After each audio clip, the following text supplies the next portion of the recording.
Hello, everybody. Dr. Rick Wallace dropping in on you. Hope all of you guys are having an unbelievable day. It's been a while since I've done a live stream, a few days since I've done a live stream. For those of you who don't know, I'm from Houston, spent a lot of time away, came back when I married my wife.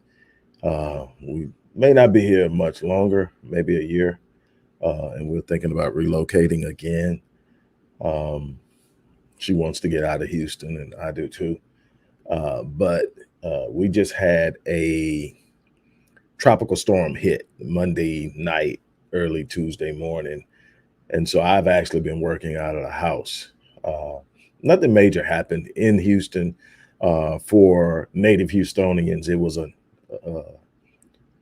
uh, nothing really. But for others, it was something scary. It just amazes me. Uh, how people panic. But for us, it was, hey, we chilled, but I didn't want to be trying to get to the office if it did flood. So I set up at home in my office and worked from there until yesterday. Today is my first day back in the office. And I've been just tried to work on some administrative stuff, and there's a lot of things coming, which I'm going to share with you, and I'm excited about. So those are the things I worked on. First thing I want to bring to your attention is that my friend and colleague, Dr. Michael Blanchard, and I are launching a new show on Saturday mornings at 9 a.m. Central Standard Time. It will simply be called the Teachers, DATEACHA, the Teachers, as in two. And we're going to bring a lot of other people on the show. The goal is to illuminate and awaken consciousness of our people. It is the emptiness or the lack of informed consciousness that is fueling the fear that we see in society right now today. There's no true awareness in the consciousness. It's reactive instead of responsive. And the goal of this show is to sit up and, we're going to talk about topics that are superficial at times because they're trending. We're going to talk about the hot topics, but we're also going to talk about the things that can literally change the trajectory of your life as an individual and as a Black person. We're going to talk about the first theme of the show is getting off of the plantation and what that looks like. And for each of us, we're in different places and spaces in our life. And so we have these conversations. With Doc, he's still working as a director of security for a school district in Florida. And so that's what he does on top of doing all the other things that we do together.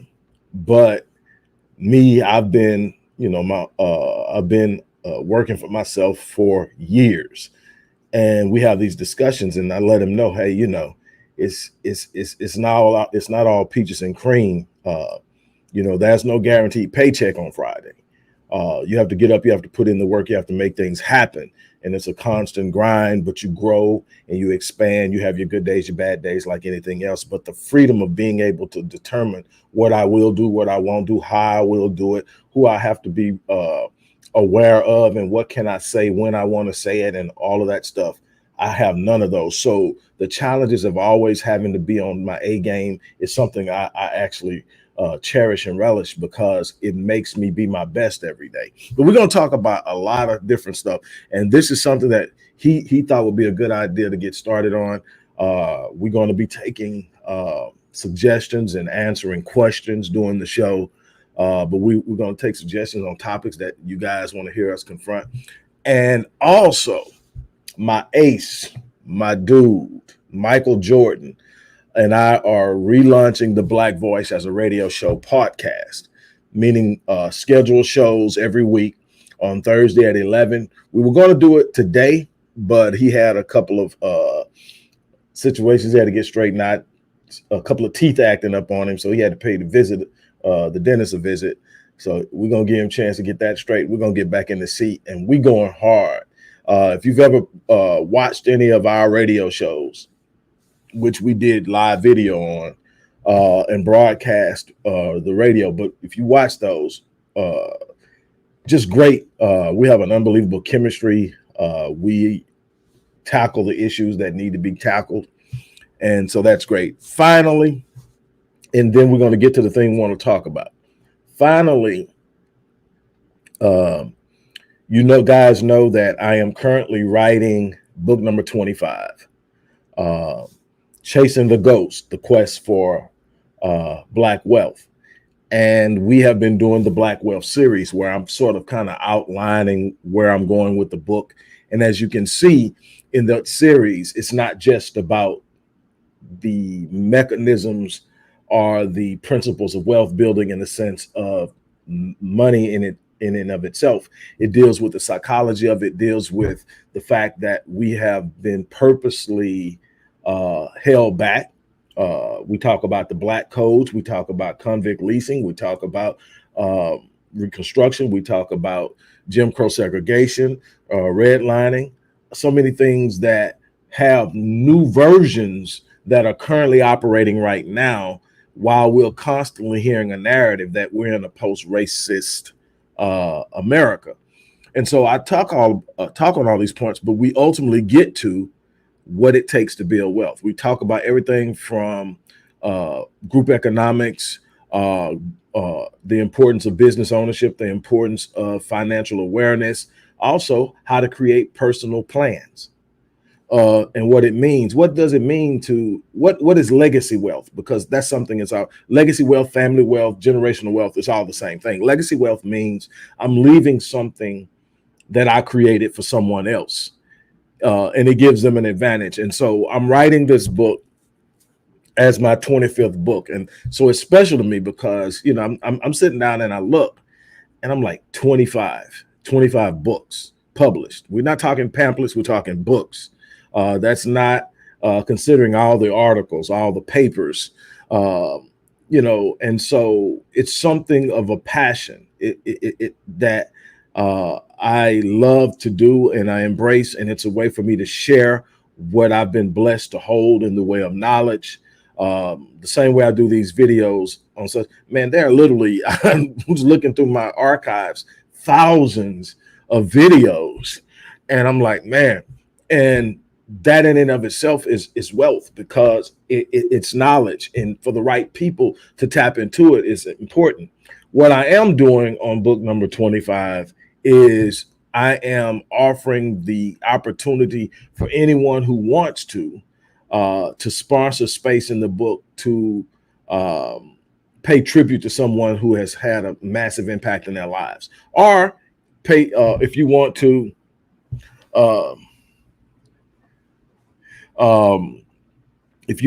pay tribute to something you've done or celebrate something you've done. Maybe you got your degree, or maybe you bought your first home, or maybe you got married, or whatever it is. You can sponsor space in this book, and it will be permanently printed and published in the book. And so it will always be there. There's no minimum. If a person sponsors 50 cents, their name is going in the book. This is a way of me connecting with you guys and having you be a part of this project. And so that's that. Now, why I'm here today, and this is probably going to pop up again when Dr. Blanchard and I get on. And I'm looking forward to what the teachers ends up, because the conversations we've had over the year are unbelievable. And so I'm hoping we can get that same fire and chemistry going. And so I reached out to him and said, I want to do something outside of the Black Voice with Michael. I want to do something else with him. And so I'm hoping that turns out, but we're going to talk about that. But here we go. I've been talking about the agenda to feminize the Black male image for decades. I've been writing about it for at least the last 18 years. I've been on YouTube about it for at least the last 12 years. I've talked about it. I've written about it. It's in at least 3 of my books. And I consistently point out what's going on. And there are a lot of things at play that really concern me. Nas X, as Lil Nas X, whatever, as a person, is just that. He's doing him. But when you get the machine behind it, the propaganda machine, the media machine, the hype machine, and then it catches fire, and then it becomes something greater. But it's not just him. He's a big blur. He's real loud. But he's just a small part of a bigger situation. The reason I mention him is everybody's losing their mind because I think it was an interview on The Breakfast Club, which while they have given space to some of our scholars, some of our greats, they have also given some seats to some people who don't speak for us, don't represent us. Sorry about that. Don't represent us, and really and truly are a disgrace. And so they are what they are. They are a media outlet that is there for revenue generation and to secure sponsorship dollars and ad dollars. So they go for what's hot. And so it's not like that's a place where you're going to always get fed. It's just sometimes the people that they choose to talk about are people who we happen to love. Dr. Claude Anderson, for those of you who love Dr. Umar Johnson, and others have been on there. So, Tyreek and all of those guys have been on there. And so that's great. That's great. But the thing is, a lot of people see it. So a lot of people got to hear this dude when questioned and asked about how his videos and his music is negatively impacting kids. That was a discourse, and I don't want to take it out of context, but I can only tell you the part that I saw because, I can't watch much of it because I just can't. But basically, he did say he's not going to spend all of his career worrying about somebody else's kids. And then ultimately he said, fuck your kids, basically. And everybody's in the uproar. All the same time, we got Russell Westbrook getting all the press in the world because he wore a skirt. And he wants to call it a kilt. Damn thing is almost all the way down to his ankle. I'm not here to define what it is. What I'm here to say is when they can get those who our kids look at, idolize, and look up to take on these images. There's a reason Larry Johnson, a basketball player that was great in the 90s, was asked to wear a dress and become grandmama. There's a reason that LeBron James was put in a dress. There's a reason that almost every black male actor that you can imagine has had to wear a dress in Hollywood. And don't tell me about what the other side is doing. They are not in the same situation that we're in. We have to understand and learn how to see. Hello, T. Hello, Justin, William, sweet, great mom. Everybody, thanks for stopping in. We have to learn, and truly, and one of the primary focuses of my writing and my speaking has been to get us to understand the total dynamic of our existence and the importance of dominant cultural and societal influences and why it works differently for each group. Positions of power are important. When you understand position of power, when you are the dominant group in a position of power, there are things that you can do and get away with that the non-dominant group cannot do and get away with. Number one is we're struggling with the presence of black manhood as it is. We have at least 1.5 million men missing or unaccounted for in our community based on the demographic makeup of African Americans. So that's 1.5 million missing. About 800,000 of those, 900,000 of those are in prison. Others have checked out. And others have taken on a lifestyle that does not qualify them or put them front and center in being real male role models, whatever those things are. So we don't have men to sacrifice to the fetishes of a society who has moved into an antinomianistic idea of what is. And antinomianism is simply everybody doing what everybody wants to do with no consideration of the social impact. See, we are social creatures, no different than whales, dolphins, lions. There's a social order. When you see social creatures, there's a social order. There's a social code. Even though lions can't speak, there's a social code that has to be followed by, and violating the code can be punishable by death, up to death, depending on the severity of the violation. These codes are strictly enforced in all other groups except ours. We have become the live and let live culture. We have become it's not my business culture. Well, the problem is you're in a social ecosystem. Everybody impacts everybody. You don't get to live your life only as your life, because you will see it impact others. Now, my thing is, am I talking about controlling every movement of every other person? No, but what I'm trying to say is you got to know what affects you and how it affects you. You can't observe another group and say, well, look how they're doing it, and they seem to be doing okay with it. They created it. They're operating in it. That's a European thing in the first place. So they're doing what they do, and they are also in the position of power.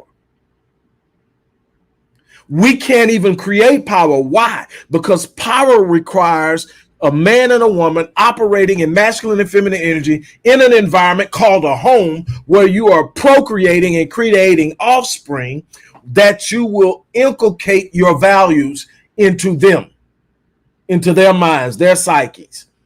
It is in this that you perpetuate the values and principles and interests that come from your that descend from your ancestors.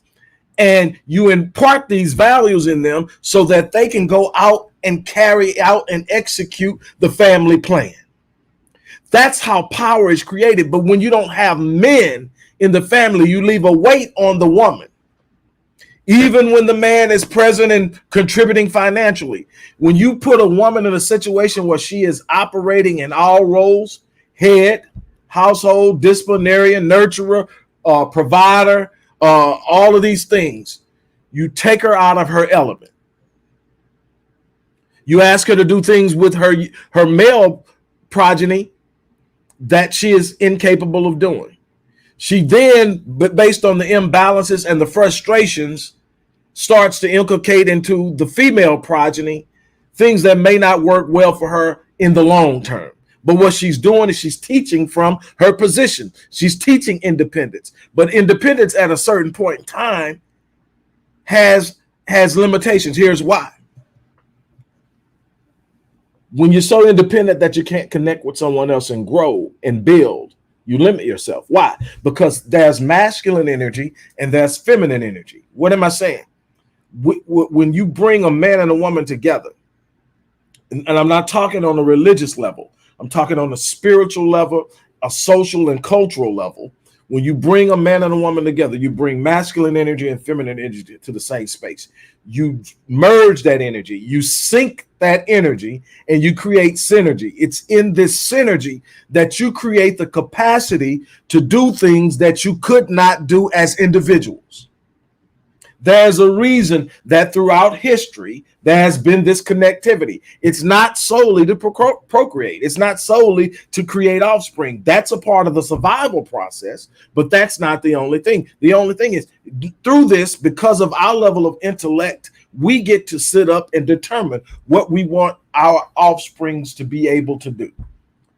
But it requires both. We understand. I think it was Dr. Francis Cress Welsing says, as long as the men of a race are crippled, the people will consistently be oppressed. It is not minimizing or mitigating the force and power of the black woman. Spiritually, she's unparalleled. But what it's saying is you need more than spiritual altitude in order to achieve power. You need physical force. You need a willingness to defend. You need a willingness to fight and a willingness to die. That comes natural to men until you feminize them, until you emasculate them, until you break them, until you make them fearful of losing things so they become compliant. And then they're no good to the people. You have to have a mindset that only comes with manhood. And we got to lose this idea of toxic masculinity. True masculinity can't be toxic. The behaviors that are being classified as toxic masculinity are simply dysfunction. It is dysfunction that has been bred and passed on and permeated throughout the Black culture, and primarily due to the fact that we've never healed from our original trauma. People will talk all day about it's been 156 years since. Yeah, and what's your point? The point is trauma's like this. When you create trauma, it has to heal. It has to have the right environment to heal. It has to be treated in the right way to heal. It's like having a broken leg. If you break the leg, chances are without proper intervention, it's not going to heal properly. And if it doesn't heal properly, even when it heals, it won't be fully functional. So you have to make sure that you get it set, reset so it's aligned, and then you stabilize it. Most of the time they use casts, but you can use braces and a bunch of other things. You stabilize it, and then you sit back and you take the weight off of it, and then you nurture it back. You make sure you're eating all things that are going to help your bones mend and heal. So in other words, you're doing the work for the healing. Same thing has to happen in trauma. You know, this is what I do when I do my clients. Same thing has to happen in trauma. You have to sit up and actually understand that I was wounded. The traumatic experience isn't just mental. One of the things that you have to understand is trauma isn't just mental. Matter of fact, the first place that you experience your trauma is in your physiological makeup. It is a physiological experience that is recorded mentally, and it is kept and held in a physiological perspective. The first thing that starts to respond when you go through what's known as traumatic memory is your body starts to behave a certain way. Before you ever realize that you're being triggered, your body is already responding. That is part of the problem, is that we don't understand the depth of what we've been through.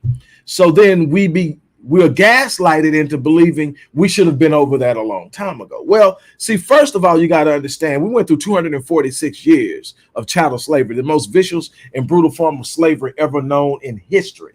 You can go back and you can find all types of ways where all different people were at some point enslaved, but it never amounted to what the slaves in the Americas and the Caribbean experienced, especially in the United States, chattel slavery. Even the slavery in the Southern Hemisphere in Brazil was not the same as the chattel slavery that was in America. It was brutal. It was horrible. They robbed you of your identity. They robbed you of your culture. They robbed you of your spirituality. They robbed you of the sense of who you were. Then they gave you an identity and told you were less than. And then they beat any idea of rising up and being who you were. They beat it out of you. Now, they did this generation after generation after generation till there were no more slaves who had came on ships. All the slaves had been born here. They had been born into this dysfunction of having parents procreate and then parents sold off or children sold off. Broken families were normalcy. And then after slavery, you would say, okay, well, after slavery, we started to heal. Well, no. After slavery came Reconstruction, and most people like to gloss over Reconstruction. They love to romanticize Reconstruction, when the truth of the matter is what Reconstruction was the 12-year period after the Civil War ended, in which the South systematically bombed, burned, and damaged Union military installations in the South, to the point that the Union military withdrew. So now there's nobody here to protect the slaves, the vast majority of which was still stuck here because northern states didn't want us. So we're still here. So now the Klan is unleashed.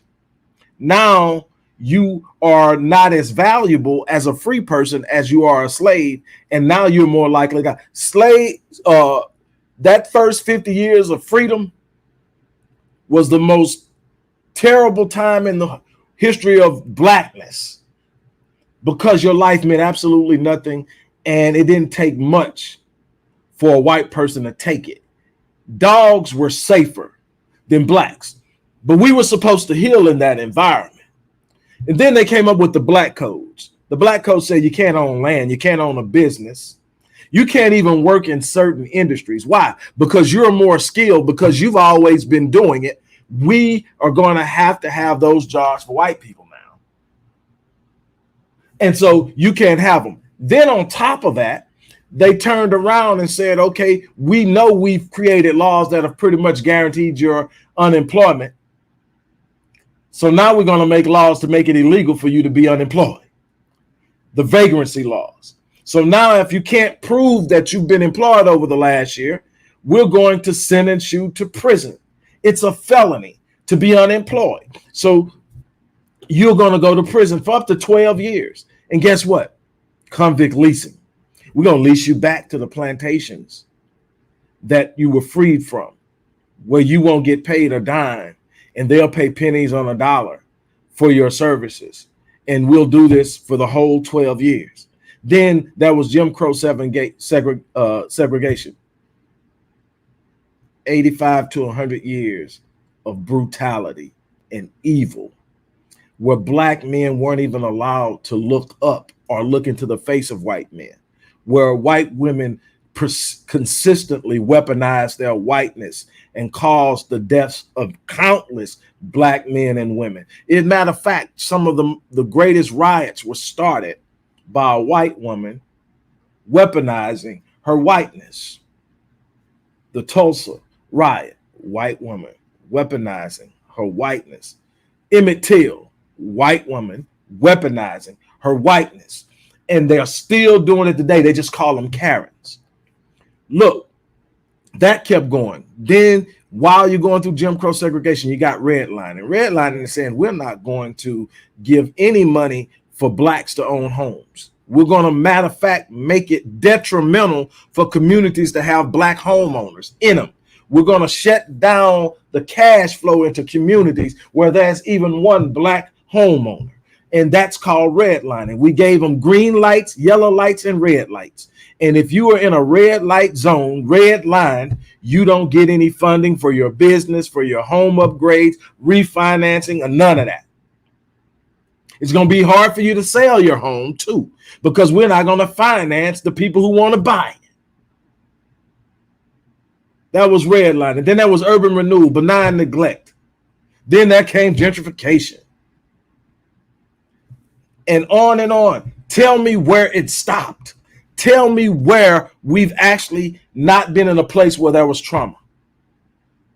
They just renamed it. Now, I'm not here to whine about it, but what I'm sitting up saying is we can't be gaslighted into believing something about ourselves that isn't true. And it goes back to this whole thing with Lil Nas X. Lil Nas X is just the next little pimple on the butt of dysfunction and the agenda of the masses to emasculate and feminize black men. We've already got black men off course. That's why I started Black Men Lead.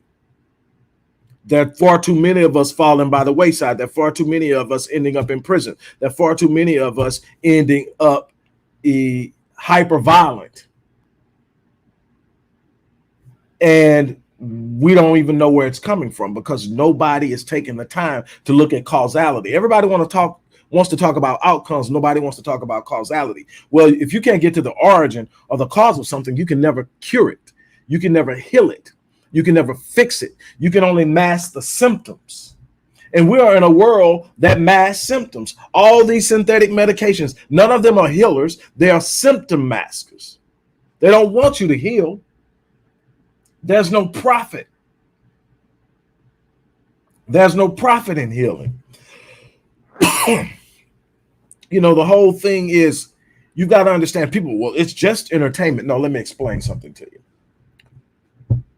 You need to really truly study marketing, branding, propaganda, and to understand how images and media are used to literally control the movements, thoughts, and behaviors of the masses. Not just black people. Everybody's a part of the game. Everybody that's paying attention to media is being influenced by it. That's how they keep you pitted against one another. That's how they have white people thinking they're better than blacks. That's why you have so much self-hatred amongst blacks, thinking whites are actually better than them. That's why you have people believing if you come from the hood, this is what you can do. This is the only thing you're able to do. If I'm either going to be an athlete, I'm going to have to be an entertainer, I'm going to have to be a drug dealer.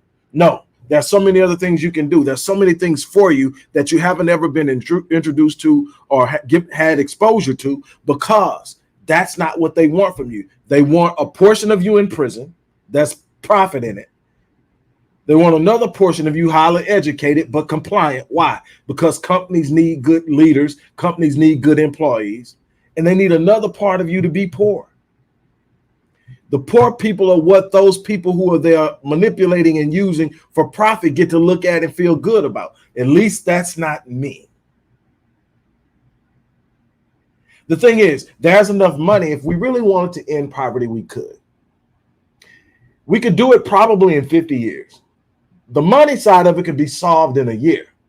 The psychological side would take a while, but it could be solved. The problem is the powers that be don't want it solved. The powers that be actually experience the uniqueness of their identity in this world by having something someone else doesn't have. If you take away the money of the wealthy elite, they're average, they're not impressive, rarely are they attractive. They literally live their lives with the only asset and resource they have, their wealth. So they protect it with everything they have. And so what we've got to understand is we can't play their games. We cannot sit up and allow our kids to be targeted. We have to protect our babies, both girl and boys. We've got to understand. I was sitting up doing research. Marion, for those who don't know, Marion is my wife, my ace, and we go hard. We do work in the community. She works a lot with young girls. A lot of the girls she works with have been victims of sex trafficking, have been in the foster care system. A lot are currently incarcerated in youth detention, and we do that work. I do work with young boys and also work with girls and young adults as well.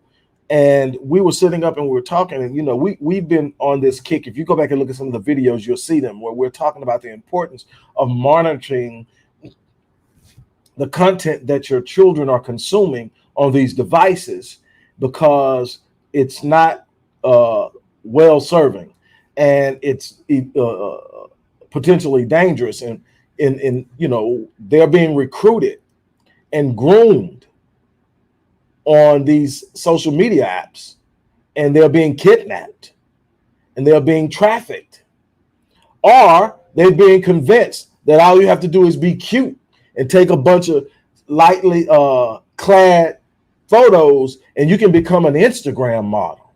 You can become an Instagram influencer.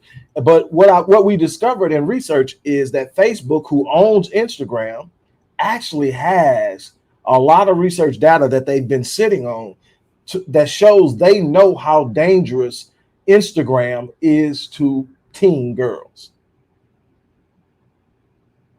And a large predominance of those babies out there are ours. I don't want any child targeted, but I don't have the energy to go fight for some other group when my group is suffering. I have to take care of home first. And so when I look at all these beautiful dark-skinned babies, and I'm just calling them babies because to me that's what they are. They haven't been. They're not yet ready to think for themselves. They're not yet ready to provide for themselves and make their own ways. They're still in a position where they should be being taught, being covered, being prepared, being empowered.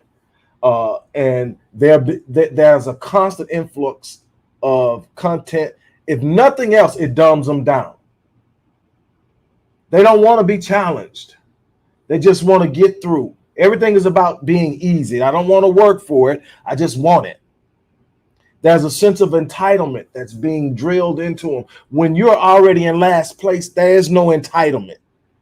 There's nothing anyone is going to give you. That no matter what you feel you're owed, you're going to have to go out and take what you feel you want in this world. And I don't mean that in a negative, violent way, but if somebody has something that belongs to you and you've got to go get it, go get it. What I'm talking about is you got to wake up every day and put in the work. You got to wake up every day and know your role. You got to wake up every day and know who you are. And that's something that's suffering. They're robbing the children of their identity. They're transplanting identities that are not going to work for them or prosper them. And we can't allow that to happen. You know, everybody, well, why are you giving so much attention? Well, here's the problem with propaganda. Being that my area of expertise is in human behavior, here's what I can tell you about the human mind. Negativity has a more powerful force over your thoughts and how you see yourself than positivity. There is a wealth of pragmatic and empirical data that shows that for every negative statement that you hear, it takes on average 17 positive countering statements to neutralize the negative statement. So one negative exposure has to be countered by 17 positive exposures to neutralize it. So the idea that you can be exposed to something and it has no impact on you, it doesn't make sense. Like I said, there has to be an understanding of how this works. Read the book Propaganda by Edward Bernays. Read the book Brainwashed by Tom Burrell. Do a study on how propaganda works and why marketing works. Why if you don't think, I always use this analogy to try to simplify things. If you don't think that what the media puts in front of you has an ability to control your decision making and how you move, I'm gonna give you two real simple analogies. Why is it that McDonald's is the #1 fast food place on the planet and has the nastiest food? And who do they primarily target with their advertising? Here's another one. If the media presenting images and ideas had no ability to impact how you think and move, why would the nations and world's top companies come together once a year and pay $5 to $10 million for a 30-second advertising spot for the Super Bowl, the most watched television program of the year? Because those ads will work, especially at a heightened emotion. The more emotional you are at a time you experience something, the more you remember it. Whether you're angry, whether you're sad, whether you're happy, whether you're just sloppy drunk screaming, it prints. Why? The heighten your emotion tends to reduce your ability to filter through your reason. So the more you get someone distracted, actually, the better it is to plant the seed. Because, see, people have natural paradigms. And if you challenge their paradigms, they tend to resist. But if you can plant the seed without really challenging the paradigm, how do you think we got to the point where the things that we wouldn't even think about seeing on television in 1970 are commonplace on television, regular television now? The things that in the 80s you could only get on HBO. Y'all guys my age know what I'm talking about. The things that you could only get on HBO in the 80s on regular television now. How do you think you got there? You got there through subliminal messaging. You got there through seeds being planted. You got there through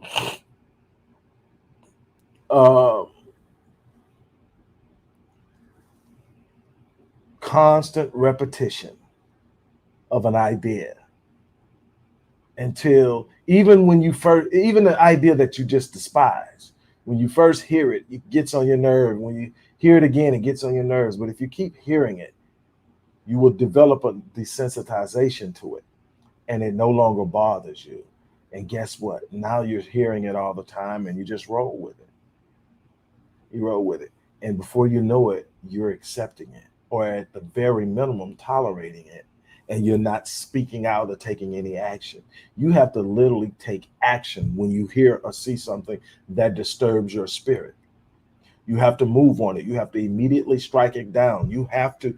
And for those of you who are Christian people and Bible people, I'm gonna bring it home to you in a way that you're gonna understand it. 2 Corinthians chapter 10, verse 3 through 5. It says that though we walk in the flesh, we do not war according to the flesh. For the weapons of our warfare are carnal, or not carnal, but mighty in God for the pulling down of strongholds. But then it gets interesting. It says, what? Casting down arguments and every high thing that exalts itself against the knowledge of God, bringing what? Every thought into captivity, into the obedience of Christ. Casting down arguments and every high thing that exalts itself against. And here's the thing. If you don't cast it down, if you don't take action, if you aren't decisive, it slowly whittles away at you. It slowly becomes something that you just are okay with. And the problem is, we're not in a position as a people to sacrifice our babies for social comfort, for social convenience, for the means of getting along. We need to have a standard. We need to have a code. We need to be able to influence who they are and empower what they desire to be. It's our responsibility. And I'm not, don't get me wrong.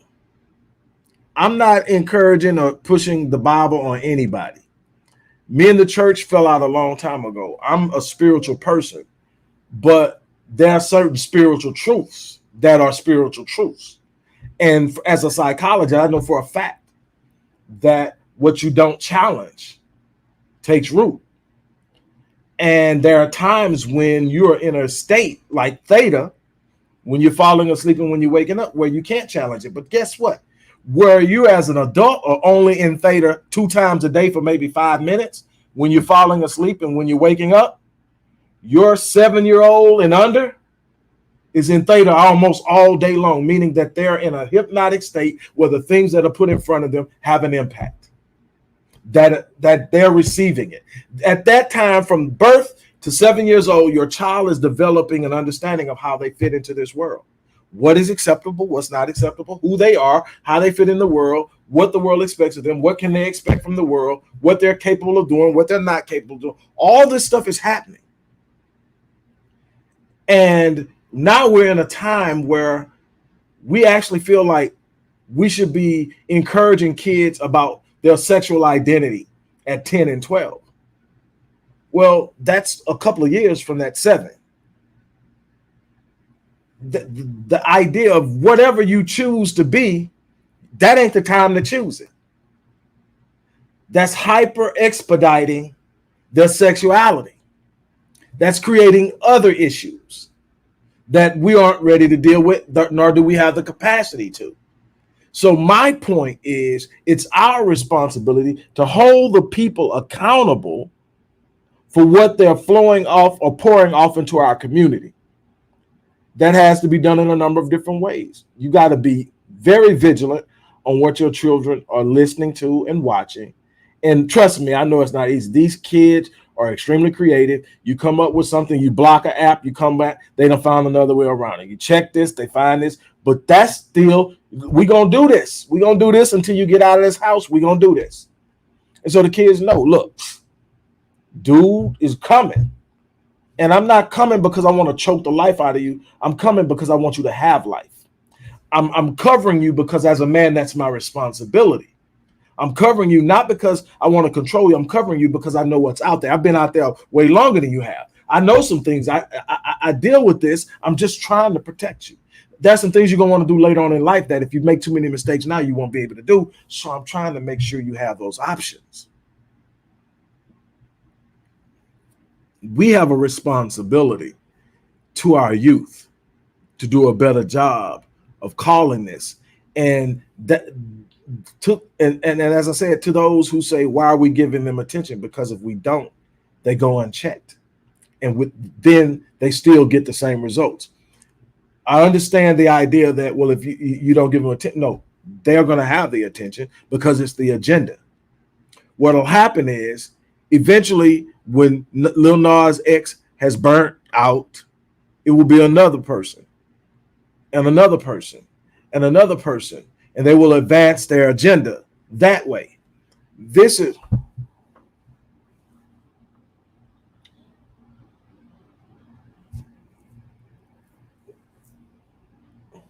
hold on, I'm reading something.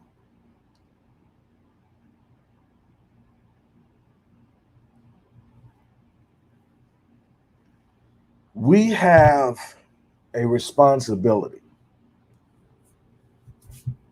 to be more than just consumed with ourselves. We have a responsibility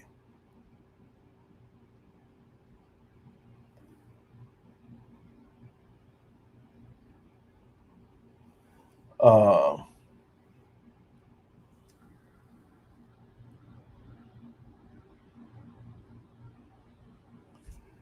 LF, I see that you're talking about a question. Is it a question you were asking me? Sometimes I get to going and I totally lose track of what's happening on the feed. Are you having a conversation with someone else? Uh, uh, I'll wait for you to clarify that, and then I'm going to get ready to close out. We've been here long enough. Look, let me be very clear. I'm not here for all the superficial hype that's going on behind this dude. I'm here for what I've been. Okay, thanks, Ella. I'm here because of what I've been fighting for years. You can go back, and probably one of the most common themes, whether you go to my articles on multiple sites, you go into my books, or you look at the videos here, one of the most common themes is the feminization and emasculation of the black male image, the assault on the black male identity. A lot of the problems that even our women have with our men is coming from a lot of the misdirection that's happening. And it's our responsibility. It's our responsibility, specifically and especially black men, to make sure the next generation know what real men look like. We got a lot of problems right now because young black males don't understand true black manhood. And they're constantly being fed a new idea of what is that won't serve them well. You know, yeah, if you become a multimillionaire star with the financial means of a Russell Westbrook, you can do stuff like that as a person.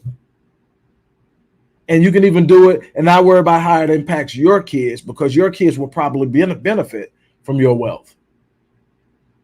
But it's not a good idea for a lot of other kids who won't have that latitude initially in life and will need the assertiveness and the manliness necessary as a man to move themselves forward. And we have to understand this. You know, we tend to get money and move into a sphere we didn't come from. Russell didn't come from that. But, you know, my thing is, no matter how well educated I become or well respected I become against by those in academia, I remember where I come from. You know, I know who I am. It's not anything I want to escape.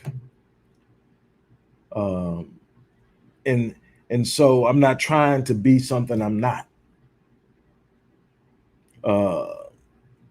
You know, I'm a combination of a lot of things, and all of those things is in search of a better place for my people. I want my great grandchildren to have a better chance in life than I started with. And I'm not just talking about financially. I'm talking about family environment. I'm talking about oneness and love. I'm talking about a true embracing of self-love and self-identity and self-concept and knowing who I am and being proud of it and you know, I see far too many people who don't embrace it and who don't have that. And so that's my goal. My goal is to empower. And so I'm challenging everybody. Look, uh, we've got work to do. I'm excited about the book. I think a lot of solutions as far as wealth building is going to be put forward. As far as well as social healing as well is going to be in this book. Don't forget, if you haven't sponsored your space to do your tribute or contribute or memorialization to someone you love, you haven't done your sponsorship for the book, that information is in the uh, description box.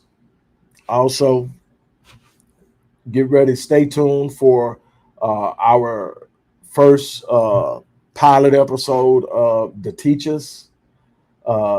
That was Mike's idea. I sort of kind of streamlined it a little bit, but we're going to roll with that.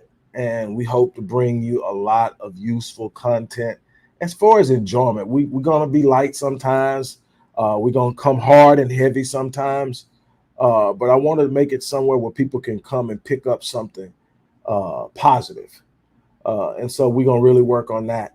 I'm excited about that. Look, I've enjoyed you guys having your own conversation. Uh, there's some good stuff on here, man. I sure hate. I got to get better at that. Y'all really. Yeah, I'm gonna work with y'all, and maybe once I get back to having a co-host, it'll allow me time to check out some of the stuff, because once I get going, trying to talk and read at the same time is not always a thing that work out. Maybe women do that well. They always talking about multitasking. That's a little much for me. But anyway, I hope to see all you guys as we tune in. And don't forget, next week we're going to be bringing back the Black Voice Reloaded as a radio show and podcast. I'm excited about that. My man Michael Jordan is definitely excited about it. We were hoping to get back this week, but like I said, he's got to get that those teeth taken care of, and then we'll move on from there. But that's it for now, you guys. Thanks so much for stopping in, and I'm out of here.